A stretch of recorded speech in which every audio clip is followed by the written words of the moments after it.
ಮತ್ತೊಮ್ಮೆ ಪ್ರೀತಿಯ ಸ್ವಾಗತ. Jaipur gems and jewels Jayanagar ಅರ್ಪಿಸುವ powered by Shashi Arya dish wash bar ಅವರ ಬ್ರಹ್ಮಾಂಡ ನೇರ ಪ್ರಸಾರದ ಕಾರ್ಯಕ್ರಮಕ್ಕೆ ಗುರೂಜಿ ಅಧಿಕ ಮಾಸದ ಸ್ನಾನದ ಪವಿತ್ರತೆ ಎಂಥದ್ದು ಅನ್ನೋ ವಿಚಾರಗಳನ್ನು ತಿಳಿಸ್ಕೊಟ್ರಿ. ಈಗ ಮುಂದೆ ಯಾವ ವಿಚಾರಗಳು ಗುರೂಜಿ? ಈಗ ನಾವುಗಳು ಪ್ರತಿಯೊಬ್ಬರಿಗೂ ಹೇಳ್ತಾ ಇದ್ದೀನಿ, ಗುರು ರಕ್ಷೆಯನ್ನು ಕೊಡ್ತಕ್ಕಂಥ ವಿಚಾರ ನವೆಂಬರ್ 3ರೊಳಗೆ ಗುರು ರಕ್ಷೆಯನ್ನು ಕೊಡಬೇಕು. ಆ ಗುರು ರಕ್ಷೆ ಕೊಡೋಕ್ಕೆ ಮೊದಲು ನಾವ್ಯಾರು ಏನು ಎತ್ತ ಅಂತ ಆ ಜ್ಞಾಪಕ ಶಕ್ತಿ ಬರೋಕ್ಕೋಸ್ಕರ, ಕೃಷ್ಣನಿಗೆ ಜ್ಞಾಪಕ ಶಕ್ತಿ ಬರೋಕ್ಕೋಸ್ಕರ 300 ಮುಕ್ಕೋಟಿ ದೇವತೆಗಳ ಸಮಕ್ಷಮದಲ್ಲಿ ಎಲ್ಲ ಋಷಿಮುನಿಗಳ ವಿಶೇಷವಾಗಿ ಕೃಷ್ಣನ ಸ್ವಾಗತ ಮಾಡಿಕೊಂಡು ಬಂದ ಮೇಲೆ ಗುರು ರಕ್ಷಾ ಕಾರ್ಯಕ್ರಮವನ್ನು 28ನೇ ತಾರೀಕು 29ನೇ ತಾರೀಕು ಅಕ್ಟೋಬರು ವಿಶೇಷವಾಗಿ ಪೌರ್ಣಮಿಗೆ ಮೊದಲು ಭಾನುವಾರ ಮತ್ತು ಸೋಮವಾರ ಶ್ರೀಕೃಷ್ಣ ವಿಹಾರ್ ಅಂತಕ್ಕಂಥ ವಿಚಾರದಲ್ಲಿ ಅರಮನೆ ಮೈದಾನದಲ್ಲಿ ಎಲ್ಲರೂ ಸೇರಿ ಆ ಸಂಗಮವನ್ನು ಪರಿಪೂರ್ಣವಾಗಿ ಭಗವತಿ ಕೃಪಾ ಕಟಾಕ್ಷದಲ್ಲಿ ಎಲ್ಲ ಜಾತಿ ವರ್ಗದವ್ರಿಗೂ ಎಲ್ಲ ಧರ್ಮ ವರ್ಗದವ್ರಿಗೂ ಆಶೀರ್ವಚನವನ್ನು ನೀಡೋದೇ ಲೋಕ ಕಲ್ಯಾಣಾರ್ಥವಾಗಿ ಗುರು ರಕ್ಷಾ ಕಾರ್ಯಕ್ರಮ. ಎಷ್ಟು ಚೆನ್ನಾಗಿದೆ ಶೀರ್ಷಿಕೆ ಅಂದರೆ, ಬ್ರಹ್ಮಾಂಡದಲ್ಲಿ ಗುರು ಸಾಕ್ಷಾತ್ ಪರಬ್ರಹ್ಮ ಅನ್ನೋದೇ ಶೀರ್ಷಿಕೆ. ಇಂತಹ ಒಂದು ಗುರು ಸಾಕ್ಷಾತ್ ಪರಬ್ರಹ್ಮದಲ್ಲಿ ಎಲ್ಲ ಧರ್ಮ ಗುರುಗಳನ್ನು ಆಹ್ವಾನ ಮಾಡಿದ್ದೀವಿ. ವಿಶೇಷವಾಗಿ ಎಲ್ಲ ಗುರುಗಳಿಗೆ ಅನುಗ್ರಹ ಚಿಂತನೆ ಅಂದರೆ ಅವರವರು ಪೂಜೆಯನ್ನು ಮಾಡ್ಕೊಂಡು ಬಂದು ನಿಮ್ಮ ಧರ್ಮದವರಿಗೆ ನಿಮ್ಮ ಆಚಾರ್ಯತ್ವಕ್ಕೆ ಎಲ್ಲ ಧರ್ಮದ ಮುಖಾಂತರವಾಗಿ ಲೋಕ ಸಮಸ್ತ ಸುಖಿನೋ ಭವಂತು ಸನ್ಮಂಗಳಾನಿ ಭವಂತು ಅನ್ನೋ ಆಶೀರ್ವಾದವನ್ನು ಲೋಕಕ್ಷೇಮಂ ವಹಾಮ್ಯಹಂ ಅಂತ ಧರ್ಮೋ ರಕ್ಷತಿ ರಕ್ಷಿತ ಅಂತ ಹೇಳಿ ಪ್ರತಿಯೊಬ್ಬರೂ ಸೇರ್ತಕ್ಕಂಥ ವಿಚಾರ. ಇದಕ್ಕೆ ಮುಂಗಡೆಯಾಗಿ ತಾವುಗಳೆಲ್ಲ ಬರಬೇಕು.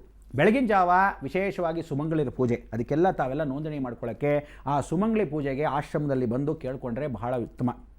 ಸಾಯಂಕಾಲದಲ್ಲಿ ದಂಪತಿ ಪೂಜೆ, ಗಂಡ ಹೆಂಡತಿಯರು ವಿಶೇಷವಾಗಿ ನಾರಾಯಣ ಸಮೇತವಾಗಿ ಪೂಜೆ. ಲಕ್ಷ್ಮೀನ ತಗೊಳ್ಳದೆ ನಾರಾಯಣ ತಗೊಳ್ಳೋಕ್ಕೆ ಸಾಧ್ಯವಿಲ್ಲ. ಗುರು ಪರಂಪರೆ ಮುಖಾಂತರವಾಗಿ ಸಾಕ್ಷಾತ್ ಜಗದೀಶ್ವರ ದಕ್ಷಿಣಾಮೂರ್ತಿ ಸ್ವರೂಪದಲ್ಲಿ ಗುರುಪಾದಕ ಪೂಜೆ. ಅದಕ್ಕೆ ಈ ಮೂರನ್ನು ಒಂದು ಕುಟುಂಬ ಪರಿಪೂರ್ಣವಾಗಿ ತಗೊಂಡು ವಿಶೇಷವಾಗಿ ಲಕ್ಷ್ಮೀನಾರಾಯಣ ಸಮೇತ ಪರಮೇಶ್ವರ ಕೃಪಾಕಟಾಕ್ಷ ಶಕ್ತಿ ಸಮೇತ ಹರಿಹರ ನಾಮಸ್ಮರಣೆ ಅಂಥೇಳಿ ಗುರು ರಕ್ಷೆಯನ್ನು 28, 29ನೇ ತಾರೀಕು ಅಕ್ಟೋಬರ್, ಇನ್ನೇನು ಸ್ವಲ್ಪ ದಿವಸಗಳಲ್ಲಿ ಮಾತ್ರ ಎಷ್ಟು ಜನಕ್ಕೆ ಲಭ್ಯವೋ ಅಷ್ಟು ಜನಕ್ಕೆ ಮಾತ್ರ. ಎಲ್ಲರೂ ಬೇಗ ಸೋಮವಾರದಿಂದ ಶುಕ್ರವಾರದವರೆಗೂ ಮಾತ್ರ, ಶನಿವಾರ ಭಾನುವಾರ ಇರೋದಿಲ್ಲ.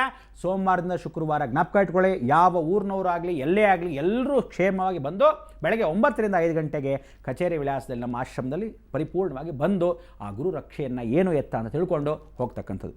ನೀವು ತಿಳ್ಕೊಂಡ ಮೇಲೆ ಸುಮ್ಮನೆ ಕೂತ್ಕೊಳ್ಳೋದಲ್ಲ, ಇನ್ನೂ 4 ಜನಕ್ಕೆ ಹೇಳಬೇಕು, ಇನ್ನಷ್ಟು ಜನಕ್ಕೆ ವಿಶೇಷವಾಗಿ ತಿಳಿಸ್ಬೇಕು. ಯಾಕೆಂದರೆ ದೇವಿ ಆಜ್ಞೆ ಏನು ಅಂದರೆ, ಕರೆಯೋದು ನಿನ್ನ ಧರ್ಮ, ಕರೆದು ಬಿಡು.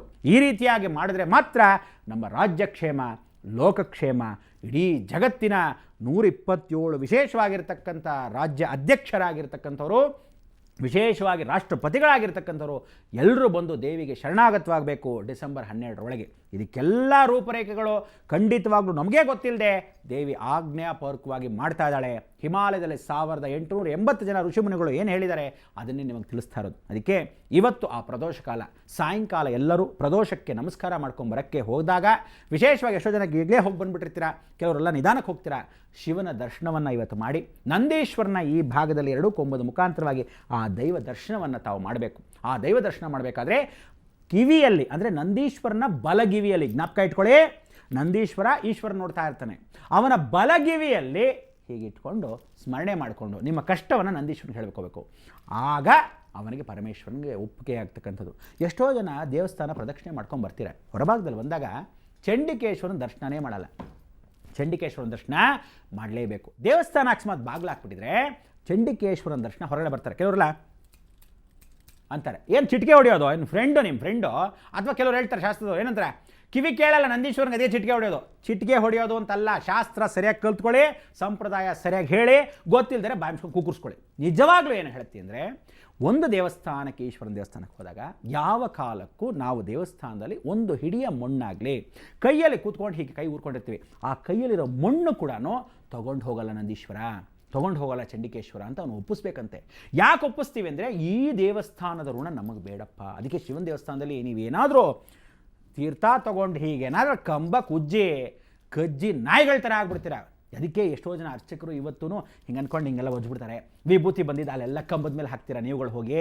ಅದಕ್ಕೆ ಏನಾಗುತ್ತೆ, ಅಲ್ಲಿ ಗಡ್ಡೆಗಳು, ಯಾವ ಕಾಲಕ್ಕೂ ತಲೆ ಮುಖ ಭಾವನೆಗಳೆಲ್ಲ ಏನೋ ಕಲೆಗಳು, ಹೀಗೆಲ್ಲ ಏನಕ್ಕಾಗುತ್ತೆ ಅಂದರೆ, ದೇವಸ್ಥಾನವನ್ನು ಯಾವತ್ತು ಶುಚಿರ್ಭೂತವಾಗಿರ್ತಕ್ಕಂಥ ವಿಚಾರವನ್ನು ಯಾವತ್ತು ಹಾಳು ಮಾಡ್ತೀರಾ ಅದು ಶಿವನ ದೇವಸ್ಥಾನ. ಭಾಳ ಹುಷಾರ್. ನಿಮ್ಗೆ ಗೊತ್ತಿಲ್ಲದೆ ಯಾವುದೋ ಕ್ಷೇತ್ರಕ್ಕೆ ಹೋಗಿತ್ತು, ಇಷ್ಟೊಂದು ಏನಕ್ಕಪ್ಪ ಒಂದು ಪೇಪರ್ಲ್ಲಿ ಹಾಕ್ಕೊಳ್ಳಿ, ಯಾರೋ ಇಸ್ಕೊಳ್ಳಿ, ಅಥವಾ ಸೆರಗಲ್ಲಿ ಇಟ್ಕೊಂಡಿರಿ, ಆಮೇಲೆ ಬಂದು ಎಲ್ಲ ಪ್ಯಾಕ್ನ ಕಟ್ಕೊಳ್ಳಿ. ಆದರೆ ಎತ್ಕೊಂಡಲ್ಲಿ ಹಾಕೋದ ತೀರ ತುಂಬಿಟ್ಟು ಯಾರು ನೋಡಿಲ್ಲ ಹಿಂಗೆ ಒರೆಸ್ಬಿಡೋದು.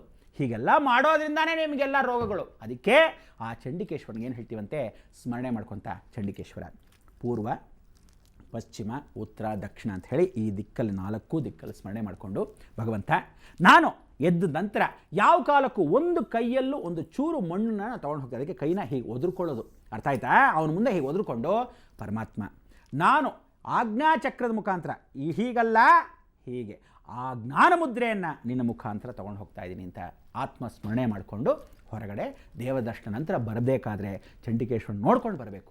ಅಕಸ್ಮಾತ್ ದೇವಸ್ಥಾನ ಬಾಗಿಲು ಹಾಕಿದರೆ ಚಂಡಿಕೇಶ್ವರನಿಗೆ ಒಪ್ಪಿಸಿದ್ರೆ ಸಾಕಂತೆ ಈಶ್ವರನಿಗೆ, ಇವ್ರು ಬಂದು ಹೋಗಿದ್ದ, ಸುಶೀಲಮ್ಮ ಬಂದು ಹೋಗಿದ್ರು, ಸಾವಿತ್ರಮ್ಮನವರು ಬಂದು ಹೋಗಿದ್ರು, ರಾಜರೇಶ್ವರ ಬಂದು ಹೋಗಿದ್ದ, ಹೀಗೆ ಅವರವರ ಹೆಸರು ಮುಖಾಂತರ ಭಗವಂತನಿಗೆ ನಾಮಕರಣ. ಯಾವುದು ತಿಳ್ಕೊಳ್ಳಿ, ಇದೆಲ್ಲ ಕ್ರಮಬದ್ಧವಾಗಿ ಮಾಡಿದ್ರೇ ಆಚರಣೆ ಕರೆಕ್ಟಾಗಿರುತ್ತೆ. ಸುಮ್ಮನೆ ನಮ್ಮಿಷ್ಟ ಬಂದಂಗೆ ಅಥವಾ ನಿಮ್ಮಿಷ್ಟ ಬಂದಂಗೆ ನೀವು ಮಾಡಿಕೊಂಡ್ರೆ ಖಂಡಿತ ಯಾವ ಕಾಲಕ್ಕೂ ಯಾರಿಗೂ ಒಳ್ಳೆಯದಲ್ಲ, ಕ್ಷೇಮವಲ್ಲ. ಹೀಗೆ ಮಂಗಳ ಹಾಡೋ ಸಮಯ ಬಂದ್ಬಿಡ್ತು. ಲೋಕವೆಲ್ಲ ಭಗವಂತನ ಕೃಪಾ ಕಟಾಕ್ಷದಲ್ಲಿ ನಾವು ನೀವೆಲ್ಲ ಹೊಂದ್ಕೊಳ್ಳೋ ಈ ದಿನ ಅಗಸ್ತ್ಯವಾಗಿರ್ತಕ್ಕಂಥ ಅಗಸ್ತ್ಯ ಋಷಿಗಳ ಅನುಗ್ರಹವನ್ನು ನಾವು ನೀವು ಅಧಿಕ ಮಾಸದ ಫಲವನ್ನು ಪರಿಪೂರ್ಣವಾಗಿ ತಿಳ್ಕೋಬೇಕು. ಅಗಸ್ತ್ಯರು ಆ ಕಾಲದಿಂದ ಆಪೋಷಣೆ ತೊಗೊಂಡ್ಬಿಟ್ರಂತೆ. ಆ ಆಪೋಷಣೆ ತೊಗೊಂಡಾಗ ಇಡೀ ಜಗತ್ತು ಏನಾಯಿತು ಅನ್ನೋದು ನಾಳೆ ದಿವಸ ತಿಳಿಸ್ಕೊಡ್ತೀವಿ. ಖಂಡಿತವಾಗ್ಲೂ ನಿಮಗೆಲ್ಲ ಭಗವಂತ ಕೃಪಾ ಕಟಾಕ್ಷ ಒಳ್ಳೆಯದಾಗಲಿ ಅಂತ ಹೇಳ್ತಾ ನಾವು ನೀವು ಏನು ಹೇಳಬೇಕು, ಲೋಕ ಸಮಸ್ತ ಸುಖಿನೋ ಭವಂತು, ಸನ್ಮಂಗಳಾನಿ ಭವಂತು. ಗುರುಜಿ, ಆ ಜಗನ್ಮಾತೆಯ ಶ್ರೀರಕ್ಷೆ ಇಲ್ಲದೆ ನಾವ್ಯಾರು ಬದುಕಲಿಕ್ಕೆ ಸಾಧ್ಯ ಇಲ್ಲ. ಆಕೆಯ ಮಹಿಮೆಯನ್ನು ತಿಳಿಸ್ಕೊಟ್ರಿ, ಧನ್ಯವಾದಗಳು ತಮಗೆ. ನಮಸ್ಕಾರ ವೀಕ್ಷಕರೇ, ನೋಡಿದ್ರಿ ಅಲ್ವಾ, Jaipur gems and jewels Jayanagar ಅರ್ಪಿಸುವ powered by Shashi Arya dish wash bar ಅವರ ಬ್ರಹ್ಮಾಂಡ ನೇರ ಪ್ರಸಾರದ ಕಾರ್ಯಕ್ರಮವನ್ನು ಇಂದಿನ ಕಾರ್ಯಕ್ರಮದಲ್ಲೂ ನಾವು ಹಲವಾರು ವಿಚಾರಗಳನ್ನು ತಿಳ್ಕೊಂಡ್ವಿ. ಇನ್ನು ಮತ್ತಷ್ಟು ವಿಚಾರಗಳನ್ನು ಹೊತ್ತು ನಾಳಿನ ಬ್ರಹ್ಮಾಂಡ ನೇರ ಪ್ರಸಾರದ ಕಾರ್ಯಕ್ರಮದಲ್ಲಿ ಹಾಜರಾಗ್ತೇವೆ. ಈಗ ಇಂದಿನ ಕಾರ್ಯಕ್ರಮವನ್ನು ಮುಕ್ತಾಯಗೊಳಿಸಿ ಇಲ್ಲಿಂದ ಹೊರಡ್ತಾ ಇದ್ದೇವೆ. ಎಲ್ಲರಿಗೂ ಶುಭರಾತ್ರಿ, ನಮಸ್ಕಾರ. ಜಯ ನಂದೀಶ್ವರ, ಜಯ ನಂದೀಶ್ವರ.